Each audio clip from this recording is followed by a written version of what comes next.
एक भीषण सुनामी ने आधे दक्षिण कोरिया को डुबो दिया था। ऐना अपने बेटे को ऊपर की मंजिल पर भेजना चाहती थी, लेकिन डर के मारे बच्चे ने सहयोग नहीं किया। इस आपाधापी में ऐना का पैर फिसल गया और वह नीचे गिर गई। इतनी जोर से गिरने की वजह से ऐना बेहोश हो गई। बेहोशी में उसे अपने मृत पति का चेहरा दिखाई दिया, क्योंकि उसका पति भी एक कार दुर्घटना में पानी में डूबकर मर गया था। तभी ऐना अचानक होश में आ जाती है। बारिश लगातार हो रही थी और माँ बेटा कुछ समय के लिए एक दूसरे से अलग हो गए थे, लेकिन दुनिया का यह अंत वास्तव में एक बहुत बड़ी साजिश थी। ऐना AI इंटेलिजेंट रोबोटिक्स के क्षेत्र में एक सीनियर शोधकर्ता है। उस दिन जब माँ बेटे अभी अभी सोकर उठे ही थे, तो उन्होंने देखा कि पूरे फर्श पर पानी जमा हो चुका है। जैसे ही उसने अपना सिर उठाकर देखा, वह सन्न रह गई। वह तीसरी मंजिल पर रहती थी, लेकिन बाढ़ का पानी पहले ही बिस्तर के लेवल तक पहुंच चुका था। ऐना ने तुरंत अपने बेटे को पीठ पर लाद कर भागने की कोशिश की। जैसे ही वह घर से बाहर निकली, सामने विशाल समंदर जैसी बाढ़ फैली हुई थी। पूरे अपार्टमेंट बिल्डिंग में अफरा तफरी मची हुई थी। लोग हड़बड़ी में एक दूसरे को धक्का दे रहे थे। टेरेस की ओर जाने वाला रास्ता पहले से ही लोगों की भारी भीड़ से पूरी तरह ब्लॉक हो चुका था। ऐना ने तुरंत फैसला लिया और दूसरी तरफ की सीढ़ियों की ओर भागने लगी। एक तरफ मुश्किल से सीढ़ियां चढ़ते हुए वह अपने डर को दबाकर बेटे को सांत्वना दे रही थी। ऐना ने मुड़कर देखा कि लोग पानी में डूबने से बचने के लिए संघर्ष कर रहे हैं। उसे यह देखकर और अधिक घबराहट होने लगी। उसने तुरंत अपने कदम बढ़ाए और बेटे को शांत रखने के लिए गाना गाने लगी, ताकि उसका खुद का हौसला भी बना रहे। उसे लगा था कि इस तरफ की सीढ़ियों पर कम भीड़ होगी, जिससे जान बचाना आसान होगा। लेकिन उसने सोचा नहीं था कि छत की ओर जाने वाला रास्ता कचरे और सामानों से पूरी तरह जाम हो चुका था। ऐना ने अपने बेटे को वहीं रुकने को कहा और खुद फिसलन भरी दीवार के किनारे से चढ़ने की कोशिश करने लगी। लेकिन उसके पैरों के नीचे अथाह बाढ़ का पानी था। जरा सी भी चूक का मतलब सीधी मौत थी। यह सोचकर कि वह अपने बेटे का इकलौता सहारा है, उसने और जोखिम न लेने का फैसला किया। वह वापस अपने घर वाली मंजिल पर लौटा। इस अफरा तफरी के बीच सामने से एक आदमी ने ऐना की तरफ हाथ हिलाया। वह चिल्लाकर कह रहा था कि वह उन्हें बचाने आया है। ऐना जैसे ही अपने बेटे को लेकर उस आदमी की तरफ जाने लगी, मुड़ते ही उसने देखा कि उसका बेटा गायब था। पसीने से लथपथ होकर वह घबराहट में अपने बेटे को ढूंढने लगी। तभी अन्ना ने नजर उठाई बहते हुए बाढ़ के पानी में। ऐना बेतहाशा पानी के भीतर उतरकर अपने बच्चे को ढूंढने लगी। आखिरकार एक कमरे में उसे अपना बेटा मिला, जो दम घुटने की वजह से बेहोश हो चुका था। उसने दरवाजा खोलकर भागने की पूरी कोशिश की, लेकिन दरवाजा बाढ़ के पानी के दबाव से अटक चुका था। तभी उस रहस्यमयी व्यक्ति ने बाहर से दरवाजा खोला और मां बेटे को सुरक्षित बाहर निकाला। वह आदमी फुर्ती से बालकनी पर चढ़ गया और बच्चे को लेकर इमरजेंसी CPR देने लगा। अपने बेटे को खतरे से बाहर देखकर ऐना के जान में जान आई और उसने उस आदमी का शुक्रिया अदा किया। यह सिक्योरिटी टीम का सोन था। उसका काम ऐना को सुरक्षित बचाकर ले जाना था। जैसे ही उसने बच्चे को उठाकर तुरंत निकलने की कोशिश की, ऐना ने झट से बच्चे को अपनी गोद में ले लिया। उसने जिद की कि वह बच्चे को खुद अपनी पीठ पर ही ले जाएगी। अभी अभी हुए हादसे के बाद ऐना अपने बेटे से अलग होने का डर बर्दाश्त नहीं कर सकती थी। सोन ने यह देखकर दोबारा जिद नहीं की और दोनों को लेकर छत की ओर बढ़ने लगा। उसने बताया कि थोड़ी देर में एक हेलीकॉप्टर उन्हें बचाने आएगा। चलते चलते ऐना ने अपना शक जताया, यह पानी नमकीन है, यह कोई आम बाढ़ नहीं लग रही। सोन ने बताया कि 3 घंटे पहले एक छोटा एस्टेरॉयड अंटार्कटिका महाद्वीप से टकराया था। पिघली हुई बर्फ का पानी समुद्री पानी के साथ मिलकर उत्तर दिशा की ओर तबाही मचाता हुआ बढ़ रहा है। जापान का आधा हिस्सा पहले ही समुद्र में डूब चुका है और यह 30 मंजिला इमारत भी जल्द ही पूरी तरह डूब जाएगी। लेकिन ऐना को समझ नहीं आ रहा था कि एस्टेरॉयड के टकराने जैसी इतनी बड़ी घटना को पहले से डिटेक्ट क्यों नहीं किया गया। सोन ने ऐना की बात का सीधा जवाब नहीं दिया, बल्कि बात बदलते हुए ऐना के काम का जिक्र किया। दरअसल उसकी रिसर्च लैब नए मानवों के निर्माण पर काम कर रही थी। इसमें शामिल इमोशनल इंजन तकनीक दुनिया में सिर्फ 2 ही लोगों के पास थी। एक थी ऐना की बॉस लिन, लेकिन वह आज सुबह अपने बच्चे के साथ तेज बहाव में बह गई थी। सुरक्षा एजेंसी का मानना था कि लिन की मौत हो चुकी है, इसलिए अब अकेली शोधकर्ता सिर्फ ऐना ही बची थी। जैसे ही हेलीकॉप्टर उन्हें अस्थायी शेल्टर में ले जाएगा, ऑर्गेनाइजेशन ऐना को यह मुख्य मिशन सौंप देगा। ऐना को लगा कि उसकी रिसर्च अभी पूरी तरह तैयार नहीं है और वह इतनी बड़ी जिम्मेदारी नहीं उठा सकती। लेकिन सोन ने कहा कि बाकी टीमों ने सिंथेटिक बॉडीज तैयार कर ली हैं, सब कुछ तैयार है। बस ऐना की इमोशनल इंजन तकनीक की जरूरत है, जो उन एंड्रॉइड्स को इंसान जैसी भावनाएं दे सके। तभी बच्चे को वॉशरूम जाना था, तो सोन उन्हें 15वीं मंजिल के एक वॉशरूम में ले गया। इंतजार के दौरान सोन ने अचानक ऐना से पूछा, अगर हमने पहले ही इंसानों की नई नस्ल बना ली है, तो फिर इंसानी दिल लगाने की क्या जरूरत है? उसे लगता है कि पुराने इंसानों में घटियापन और कमियां होती हैं। जैसे थोड़ी देर में यहाँ के निवासी जान बचाने के लिए फ्लाइट में चढ़ने के लिए एक दूसरे से धक्का मुक्की करने लगेंगे। हो सकता है कि वे अपने परिवार वालों तक को भी अकेला छोड़ दें, यहाँ तक कि ऐना भी समय आने पर बोर्डिंग के लिए दूसरों को पीछे धकेल देगी। इंसानियत की ऐसी नीचता को आगे बढ़ाने की क्या जरूरत है? ऐना के पास इंसानियत के मुद्दे पर उससे बहस करने की फुर्सत नहीं थी, बल्कि उसने उससे फोन मांगकर अपने माता पिता को फोन लगाया। हालांकि उसके माता पिता सुरक्षित जगह पहुंच चुके थे, लेकिन वहां के हालात ठीक नहीं लग रहे थे। फोन के उस पार से बाढ़ के पानी के आने की आवाजें आ रही थी, जिसमें लोगों की चीखें और चिल्लाहटें मिली हुई थी। ऐना की आंखों से आंसू छलक पड़े। माँ की कही आखिरी बातें उनके अंतिम शब्द जैसे लग रहे थे, और पता नहीं वे कभी फिर से जीवित मिल पाएंगे या नहीं। इस समय बाढ़ का पानी 10वीं मंजिल तक पहुंच चुका था और घर के अंदर का पाइप अचानक फट गया। उसकी चुभने वाली गंध से दम घुटने लगा और तीनों जल्दी से बाहर की ओर भागे। तभी उनके पीछे एक जोरदार धमाका हुआ। सोन सबसे पहले ऊपर की मंजिल पर चढ़ गया। ऐना और उसके बच्चे को ऊपर खींचते समय ऐना गलती से बाढ़ के पानी में गिर गई। वह तुरंत समतल जमीन की ओर तैरने लगी। रास्ते में उसे लिफ्ट के अंदर से मदद मांगने की आवाज सुनाई दी। पता चला कि लिफ्ट में जिशियू नाम की एक लड़की फंसी हुई थी। ऐना ने आगे बढ़कर लिफ्ट का दरवाजा खोलने की कोशिश की, लेकिन वह उसे हिला भी न सकी। वह पास के कमरे में जाकर औजार ढूंढना चाहती थी, लेकिन तभी उसकी नजर कुछ गुंडों पर पड़ी, जो इस अफरा तफरी का फायदा उठाकर अपार्टमेंट में लूटपाट और हत्या कर रहे थे। उसे डर था कि वह किसी फालतू मुसीबत में न पड़ जाए, इसलिए वह उन सामने जाने से हिचकिचाई। इसीलिए वह तुरंत मुड़कर वापस लिफ्ट के पास आ गई। लेकिन ऐना आखिरकार जिशियू को नहीं बचा सकी। वह अपने थके हुए शरीर को घसीटते हुए सोन से मिलने पहुंची तो उसने देखा कि जाइन जमीन पर पड़ा है और उसकी पुरानी बीमारी फिर से उभर आई है और उसका पूरा शरीर तड़प रहा है। ऐना एक पल के लिए घबरा गई। जल्दबाजी में निकलने के कारण वह जिरेन की दवा लाना भूल गई थी। जब वह जाइन के लिए दवा ढूंढने जा रही थी, तब सोन ने उसे बेरुखी से जल्दी करने को कहा। ऐना अपने बच्चे जाइन को गोद में उठाकर एक खुले हुए दरवाजे वाले घर में घुसी। अंदर एक बुजुर्ग दंपत्ति रहते थे। बिना कोई सफाई दिए उसने अलमारियों को खंगाला और संतरे के जूस की एक बोतल ढूंढकर तुरंत कमजोर पड़े जाइन को पिलाई।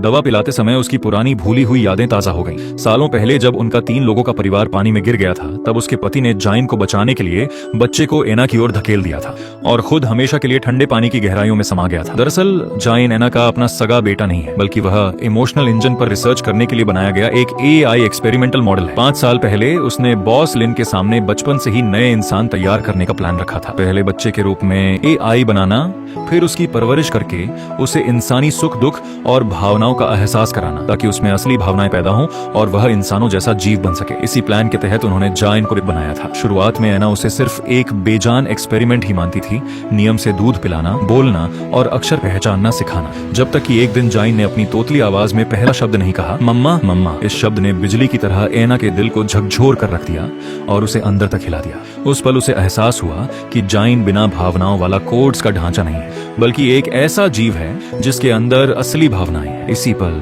ऐना को माँ के प्यार की गहराई और उसकी अहमियत का असली एहसास हुआ। बाद में ऐना ने अपने पति से शादी कर ली और तीनों खुशी खुशी सुकून की जिंदगी जीने लगे, जब तक कि उसके पति का एक हादसे में इंतकाल नहीं हो गया। गहरे सदमे में डूबी ऐना के मन में जाइन को छोड़ने का ख्याल आया, लेकिन बॉस लिन ने उसे सब्र रखने की सलाह दी, क्योंकि इमोशनल इंजन रिसर्च को संस्था से मंजूरी मिल चुकी थी। जल्द ही जाइन और बॉस लिन की AI बेटी को संस्था वापस ले लेगी। यह खबर सुनते ही ऐना का दिल दुख और तड़प से भर गया। उसे अचानक एहसास हुआ कि वह इस एक्सपेरिमेंटल मॉडल को बहुत पहले ही अपना सगा बच्चा मान चुकी है। यादों से बाहर आते ही उसने देखा कि जाइन को होश आ गया है। ऐना ने प्यार से जाइन को सीने से लगा लिया। जब वह जाइन के कपड़े धो रही थी, तब बाहर का तूफान अचानक थम गया। बादलों को चीरकर धूप खिल उठी और इस उथल पुथल भरी दुनिया में आखिरकार थोड़ी शांति लौट आई। ऐसा लगा मानो यह विनाशकारी आपदा खत्म हो गई है। सोन पास में खड़ा होकर शिकायत करने लगा कि अगर उसे पहले से पता होता कि ऐसा होगा तो वह इतनी मेहनत ही नहीं करता।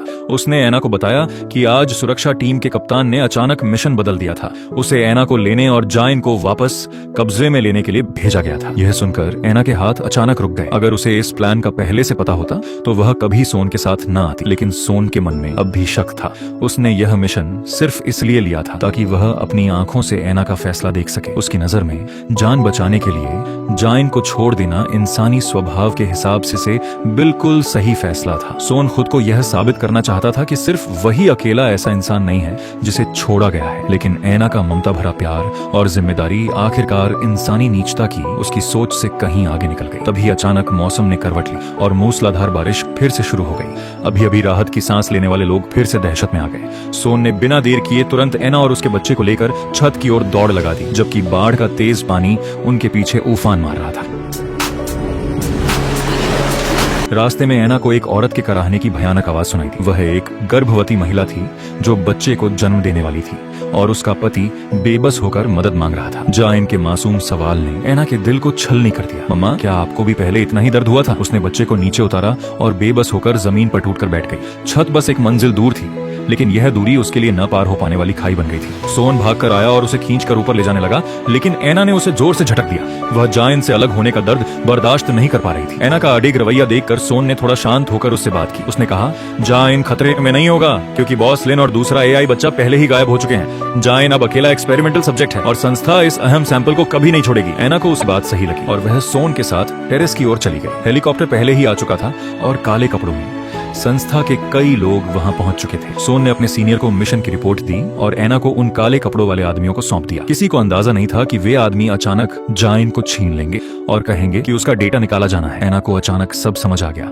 सोन उससे झूठ बोल रहा था। संस्था ने कभी नहीं चाहा था कि जायन उनके साथ सुरक्षित बाहर निकले। इसके अलावा सोन ने एना को बताया कि बॉस लिन मरी नहीं थी, बल्कि वह अपनी एआई बेटी को लेकर पहले ही भाग गई थी, क्योंकि वह मरना पसंद करती पर अपनी औलाद जैसे बच्चे को छोड़ना नहीं चाहती थी। इसके उलट एना ने खुद जायन को छोड़ने की बात कही थी, इसलिए उन्होंने अपना मिशन बदलकर एना और उसके बच्चे पर केंद्रित कर दिया। सोन ने एना को सलाह दी कि वे उनका रास्ता न रोकें, बल्कि जायन से अच्छे से अलविदा कह लें। तभी अचानक एना के पीछे से एक गोली चलने की आवाज आई। सोन को संस्था के आदमियों ने मौके पर ही गोली मार दी। इस मिशन में केवल एना ही सुरक्षित बच सकती थी, बाकी सबको यही मरना था। ऐसी ताकत के सामने सारा विरोध बेकार था। एना दुखी होकर जायन के पास गई, उसके छोटे से शरीर को गले से लगाया और फूट फूट कर रोने लगी। इसके बाद वह एक बेजान शरीर की तरह धीरे धीरे हेलीकॉप्टर की ओर बढ़ी। जायन का डेटा एक स्टोरेज डिवाइस में बंद कर दिया गया था। स्पेसशिप के लॉन्च होने के साथ ही एना संस्था के मुख्य स्टेशन पहुंच गई। वहां उन्हें एक नया मिशन दिया गया। 15 मिनट के भीतर हजारों उल्का पिंड के टुकड़े पृथ्वी से टकराने वाले थे, जिससे पृथ्वी का ज्यादातर जीवन समाप्त हो जाता। इंसानियत को मिटने से बचाने के लिए स्टेशन ने सुबह ही दुनिया भर में 7 रॉकेट लॉन्च किए थे, जिससे यह भीषण बाढ़ आई थी। अब स्टेशन पर मौजूद लोग ही बचे हुए इंसान थे। वे तकनीक का इस्तेमाल करके ऐसे नए इंसान बनाना चाहते थे जो कठोर वातावरण का सामना कर सके। एना का मुख्य काम इस लक्ष्य के अनुसार एक एंड्रॉयड माँ बेटे की जोड़ी तैयार करना था। एना को तुरंत समझ आ गया कि बच्चे का एक्सपेरिमेंट सफल रहा था। अब अगला कदम था माँ का एक्सपेरिमेंट तैयार करना। योजना यह थी कि सब्जेक्ट को माँ का किरदार दिया जाए, बच्चे को उसके पास से गायब कर दिया जाए और कई बाधाएं खड़ी की जाए, ताकि माँ अपने बच्चे की तलाश में बार बार भावनात्मक झटके महसूस करे। जब तक वह बच्चे को ढूंढ न ले, तब तक प्रयोग सफल नहीं माना जाएगा। तभी स्पेसशिप उल्कापिंड के टुकड़ों से टकरा गई। एना को गंभीर चोट आई थी। मरते मरते उसने खुद और जायन की यादों का इस्तेमाल करके माँ बेटे के मिशन का प्रयोग शुरू करने का प्रस्ताव रखा। योजना शुरू होते ही उनके एक्सपेरिमेंटल बॉडीज को बाढ़ के एक नकली माहौल में डाल दिया गया। एना के कपड़ों पर छपा नंबर 491 प्रयोग की संख्या को दर्शा रहा था। यह 491वां प्रयास था। बाढ़ का एहसास होते ही एना को सोन का फोन आया। उसने एना को छत पर जाने के लिए कहा और बताया कि वे आज जायन को लेने आएंगे। इस बीच जायन जिद कर रहा था कि एना उसकी बनाई पेंटिंग देखे, लेकिन स्थिति इतनी नाजुक थी कि एना के पास उसकी बात सुनने का समय नहीं था। जायन गुस्से में अलमारी में छिप गया। घबराई हुई एना ने उसे समझाया कि आज उसे एक पल के लिए भी उसका साथ नहीं छोड़ना है। तभी जायन ने अचानक एक अजीब सी बात कही, मैं हमेशा 6 साल का ही क्यों रहता हूँ? परसों भी 6 साल का था, कल भी 6 साल का ही था। एना को कुछ अजीब लगा, लेकिन बढ़ते पानी की घबराहट में उसने ज्यादा नहीं सोचा। उसने जायन को पीठ पर उठाया और बाहर की ओर भागी। रास्ते में उसे फिर सोन मिला। एना ने छिपने की कोशिश की, लेकिन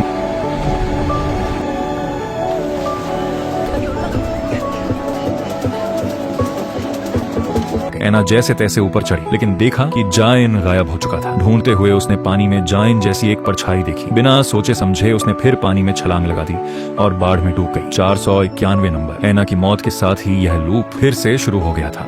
आखिरकार 787वें प्रयास में सोन ने एना को बचा लिया। होश में आते ही एना की पहली प्रतिक्रिया पानी में बच्चे को ढूंढने की थी, लेकिन सोन ने उसे जायन की एक फोटो दिखाई जो अभी अपार्टमेंट में ही था। सोन ने कहा कि वे उसे छत पर ले जाएंगे, इसलिए एना को उसके साथ टॉप फ्लोर पर चलना चाहिए। लेकिन पिछले लूप्स की धुंधली यादों की वजह से एना को सोन पर भरोसा नहीं हुआ। जब उसने जबरदस्ती की तो एना ने उसकी बंदूक छीन ली और कहा, मेरा बच्चा कहाँ है? मैं दोबारा नहीं पूछूंगी। इस बार एना पाइपलाइन विस्फोट में मारी गई। दोबारा पुनर्जन्म होने पर उसने सोन का हाथ छुड़ाया और पानी में कूद गई। उसे जायन की आवाज सुनाई, लेकिन पास जाने पर पता चला कि वह सिर्फ एक वहम था। जायन वहां नहीं था। वह तैरकर किनारे पहुंची, जहां उसे लिफ्ट में फंसी एक लड़की दिखाई दी। शायद पिछले लूप में उस लड़की को न बचा पाना एना का एक पछतावा था। इस बार उसने बिना झिझक के जी शू के लिए दरवाजा खोलने की कोशिश की। हाथों से दरवाजा खोलना मुश्किल था, इसलिए उसने मोप की डंडी से लिफ्ट का दरवाजा तोड़ दिया। दोनों एक कमरे में पहुंचे और गर्म कपड़े पहने। एना ने जीशु को बताया कि वह अपने 6 साल के बच्चे को ढूंढ रही है। तभी एना को जीशु से पता चला कि जब उसे लिफ्ट में बंद कर दिया गया था तो उसने 2 बदमाशों को एक छोटे लड़के को पकड़ते हुए सुना था। उसकी बताई बात के अनुसार वह छोटा लड़का संभवतः जाइन ही है। एना तुरंत उन 2 बदमाशों को ढूंढने निकल पड़ती है। वे उस समय एक बुजुर्ग दादाजी को लूट रहे थे। एना उनसे पूछती है, तुमने मेरे बेटे के साथ क्या किया? दोनों बदमाश एक दूसरे को देखकर मुस्कुराते हैं और एक अकेली औरत को बिल्कुल भी गंभीरता से नहीं लेते, उसे नजरअंदाज कर देते हैं। तभी कोई बाहर से चिल्लाता है। एना तुरंत कमरे में वापस भागती है। एना के लगभग दम घुटने की स्थिति में पहुंचते ही उसने पास पड़ी एक लकड़ी की छड़ी उठाई और उस बदमाश पर वार कर दिया। एना ने मौत के लिए खुद को तैयार कर लिया था। जैसे ही उसने डर के मारे अपनी आंखें बंद की, दरवाजा अचानक खुल गया। दरअसल जिशु उसी बुजुर्ग की पोती थी और उसे दरवाजे का पासवर्ड पता था। सोन उसके साथ अंदर घुसा और उसने एक बदमाश को सीधे बाढ़ के पानी में फेंक दिया। बदमाशों से निपटने के बाद सोन ने एना से ध्यान से सोचने को कहा कि जाइन कहां जा सकता है। एना के जाने से पहले दादी माँ ने उसे एक बोतल ऑरेंज जूस दिया, मानो वे जानती थी कि एना को इसकी जरूरत पड़ेगी। एना पहले जिशु को अपने साथ ले जाना चाहती थी, लेकिन उस लड़की ने अपने दादा दादी के साथ ही रुकने का फैसला किया, क्योंकि बाढ़ और दुष्ट लोगों के खतरे की तुलना में अपनों के पास रहना उसके लिए अधिक महत्वपूर्ण था। इसके बाद एना ने सोन से जाइन को ढूंढने में मदद करने की विनती की। काम बांटने के बाद दोनों अलग अलग दिशाओं में चले जाते हैं। एना गलियारे की दीवार पर बच्चों की पेंटिंग्स देखती है। इससे उसे अचानक याद आता है कि जाइन को भी चित्र बनाना बहुत पसंद था और वह हमेशा एना को अपने चित्र दिखाने के लिए जिद करता था। तभी एक महिला की चीख उसे विचारों से बाहर खींच लाती है। इसके बाद एक नवजात शिशु के रोने की आवाज सुनाई देती है। पता चलता है कि जिस गर्भवती महिला से वह पिछले लूप में मिली थी, उसने इस बार सुरक्षित रूप से बच्चे को जन्म दे दिया है। एना तुरंत अपना कोट उतारकर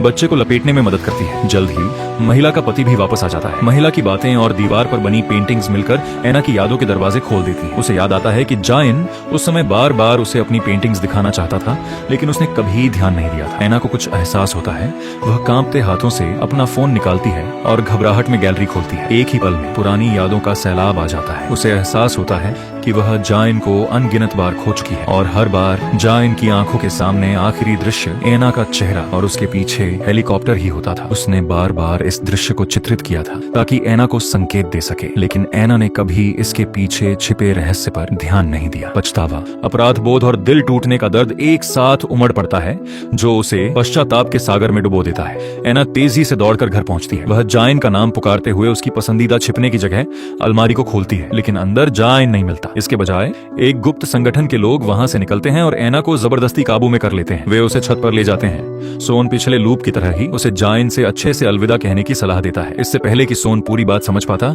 एना बेहोश हो जाती है। काले कपड़ों में आए लोग सोन को तुरंत वहां से निकलने को कहते हैं, लेकिन सोन को कुछ गड़बड़ लगती है और वह उन पर हमला कर देता है। सोन तुरंत एना को एंटीडोट का इंजेक्शन लगाता है और एना होश में आ जाती है। वह सोन को बताती है कि आज का यह दृश्य हजारों बार दोहराया जा चुका है। शायद जाइन शुरुआत से ही सच जानता था, इसीलिए उसने खुद को छिपा लिया ताकि अंत में छत पर मां से बिछड़ने के अंजाम से बच सके। एना को डर है कि जाइन उससे नफरत करता होगा। चूंकि जाइन को अलमारी में छिपने की आदत थी, एना अंदाजा लगाती है कि इस बार भी ऐसा ही होगा और अपार्टमेंट में केवल 30वें माले के कमरे का दरवाजा खुला हुआ है। उसे पूरा यकीन है कि जाइन वहीं होगा, लेकिन सिक्योरिटी टीम उसे जाइन तक पहुंचने से रोकेगी। इसीलिए उसे सोन की मदद की जरूरत है ताकि वे मिलकर घेराबंदी को तोड़ सके। पिछले प्रयोगों में भी वे इस चरण तक पहुंचे थे, लेकिन सोन सिक्योरिटी गार्ड से लड़ते हुए मारा गया था और एना के सिर में भी गोली मार दी गई थी। इस बार एना और सोन फिर से हाथ मिलाते हैं। काले कपड़ों वाले हमलावरों से जूझने के बाद एना आखिरकार बच निकलने में कामयाब होती है। वह छत पर पहुंचती है जहां एक अलमारी रखी हुई है। वह पास जाकर अलमारी खोलती है। जाइन वाकई अंदर दुबका हुआ बैठा था। उसे बेहोश देखकर एना तुरंत उसे जूस पिलाती है। तभी पीछे से फिर से हेलीकॉप्टर की आवाज सुनाई देती है। वह समझ जाती है कि उसे एक बार फिर जाइन से अलग होना पड़ेगा। एक गहरा बेबसी का एहसास उसके दिल पर छा जाता है। एना लाचार होकर जाइन से माफी मांगती है। सच तो यह है कि उन्होंने कभी एक दूसरे का साथ नहीं छोड़ा था। भले ही उनके बीच खून का रिश्ता न हो, लेकिन माँ बेटे के प्यार का बंधन उन्हें पहले ही गहराई से जोड़ चुका था। तभी सिक्योरिटी टीम के लोग फिर से पास आ जाते हैं। एना जाइन को गोद में उठाती है और बिना पीछे सोचे सामने उमड़ती बाढ़ की ओर दौड़ पड़ती है। वह जाइन से कहती है कि वह आगे जाकर उसका इंतजार करे। यह प्रयोग एक बार फिर यहीं थम जाता है। यदि एना इस बाधा को पार नहीं कर पाती तो चक्रव्यूह की तरह दोहराया जाने वाला यह प्रयोग एक बार फिर असफल ही समाप्त होगा। हजारों लाखों बार के लूप से संचित भावनाएं एक विशाल बाढ़ की तरह इस प्रायोगिक विषय की चेतना को बहा ले जाती हैं। माँ के प्यार की ताकत किसी टूटते बांध के प्रवाह की तरह अद्भुत है। हर चीज को पार करने वाले दृढ़ संकल्प के साथ अंततः उसने प्रोग्राम द्वारा निर्धारित बंधनों की परतों को तोड़ दिया था। माँ और बेटे के पुनर्मिलन के इस क्षण में प्रयोग औपचारिक रूप से सफल होता है। भावनात्मक चेतना वाले नए मनुष्यों को फिर से पृथ्वी पर लाया जाता है, जिससे एक नई सभ्यता की शुरुआत होती है। यह कहानी संदेश देती है कि प्रेम, जो मानव की सबसे मौलिक भावना है, तकनीक के बंधनों को तोड़ने, नियति के चक्र को बदलने और सभ्यता की निरंतरता का अंतिम रहस्य बनने में सक्षम है।